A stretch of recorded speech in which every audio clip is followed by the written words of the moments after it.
Futebol de Verdade com António Tadeia. Fruto de um erro também do árbitro e acabou por ter alguma fortuna na forma como ganhou à equipa da Croácia, mas ganhou.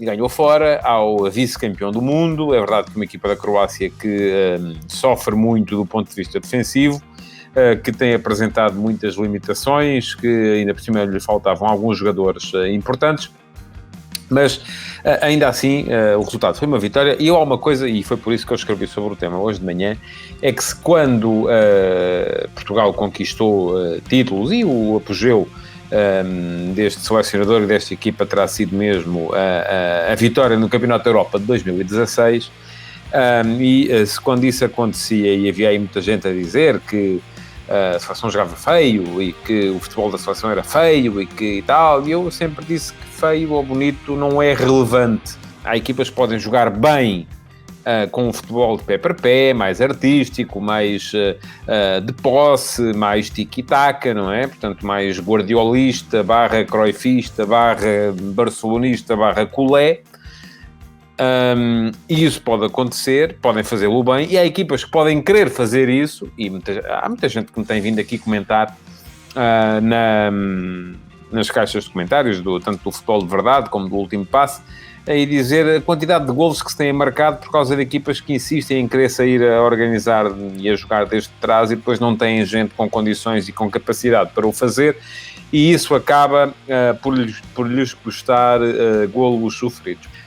Da mesma forma, pode haver equipas que joguem feio, mas bem. Por exemplo, a seleção da Noruega, que ficou para a história como a mais competitiva das seleções norueguesas, que basicamente o que fazia era 4-5-1, bola alta, comprida no ponta de lança, meio de campo a ganhar segundas bolas, e dessa forma também uma grande dimensão física do jogo. Feio, mas feio mesmo. No entanto, bem. E tanto era bem que foi a melhor geração e foi a melhor seleção da Noruega de sempre.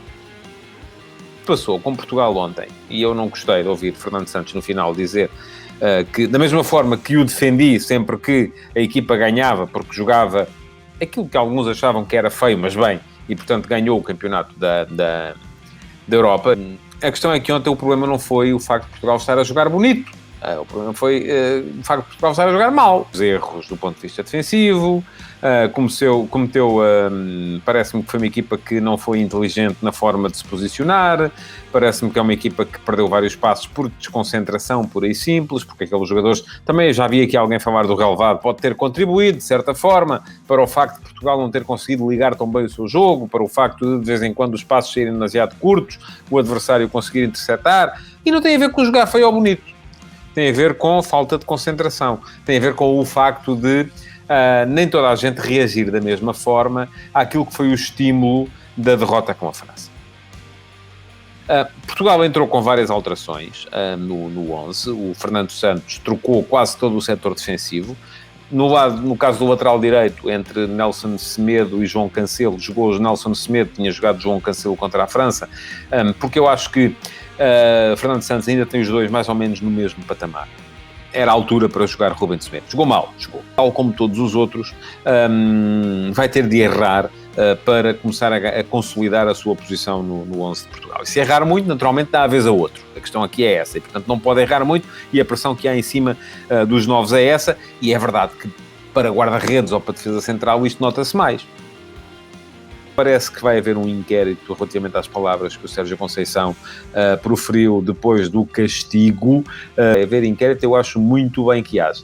Porque se é verdade aquilo que o Sérgio Conceição veio dizer, que o árbitro expulsou pela cara dele e pela forma como ele estava a olhá-lo, eu acho que é grave.